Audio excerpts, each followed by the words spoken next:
Hey guys, Josh from SoccerReviewsForYou.com with my review of the Mizuno Wave Ignitus 3. This is the first ever Wave Ignitus model that is only going to be made available with a synthetic upper variation instead of kangaroo leather, and for the most part it doesn't really impact the overall comfort level of the shoe, although I would personally prefer the synthetic to be a little bit softer than it ended up being. As far as the overall width of the shoe goes, it's about average to slightly wide in width and will be suitable for most foot types. Again, keep in mind that it is a synthetic upper, so you're not going to get very much stretch out of it.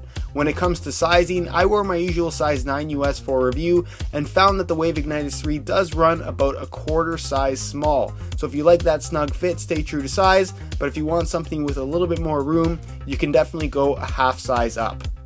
The main attraction of the Mizuno Wave Ignitus 3 is definitely the unusual striking element that has been heavily redesigned in comparison to the previous two Wave Ignitus models. Now it's made up of two separate elements, with the main striking element taking up the majority of the forefoot and instep area of the boot, and then the second part to the striking element is the Mukaiten panel, which is located higher up the foot. Now the Mukaiten panel is probably one of the most hyped up features on a soccer shoe as far as technology goes, and it really does work to a certain extent, but for the most part what it is essentially a rubber panel on the shoe that's just going to add a little bit of extra grip on the ball.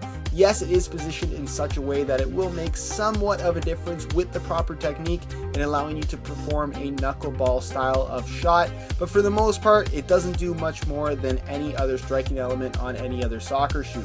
As far as the rest of the striking element goes, it isn't the most sticky rubber and it's a lot less grippy on the ball than I was expecting it to be, but the heavy ridging on the upper itself does do its part to allow you to get maximum grip on the ball depending on how you strike it, and overall it just feels really good and responsive. I like that it isn't too bulky, and to me it's kind of a combination in feel between the Nike T90 Laser 4 and the Adidas Predator LZ2, and overall I like that it didn't get in the way when dribbling, again playing into not being too sticky on the ball when I didn't want it to be. To quickly touch on the upper itself, I mentioned it earlier, it is a full synthetic boot, and it's probably my one major critique for this particular shoe in that I wish it was kangaroo leather. While the synthetic they used on this particular shoe is not poor quality by any means, it's just a thin synthetic material with a slight amount of padding with a very slick finish. Like I said, it doesn't feel bad, but to me it doesn't match the quality that you got from the kangaroo leather uppers featured on the previous two Mizuno Wave Ignitus models. So I wish they would have used kangaroo leather, but for the most part the synthetic upper does make for a slightly tighter fit and gives the shoe a slightly more lightweight feel as well. Moving on to the sole plate and stud pattern, you do get that very large P-backs heel counter that I'm personally a really big fan of. I love how it feels, keeps your heel locked in place and provides that little bit of protection at the back of your heels. When it comes to the sole plate, you do have the brand new redesigned stud pattern that is slightly unusual and a lot different from what you're going to find from pretty much any other stud pattern out there. Features very long bladed studs, especially in the forefoot. They do a great job of reducing any kind of stud pressure, and for the most part all of your push-off points are covered, so grip is really good if you are playing on firm natural grass playing surfaces, which is always a good thing. Overall, comfort is definitely great, as you would expect from Mizuno. I haven't worn a Mizuno boot yet that I didn't find extremely comfortable, and the Mizuno Wave Ignitus 3 is no different.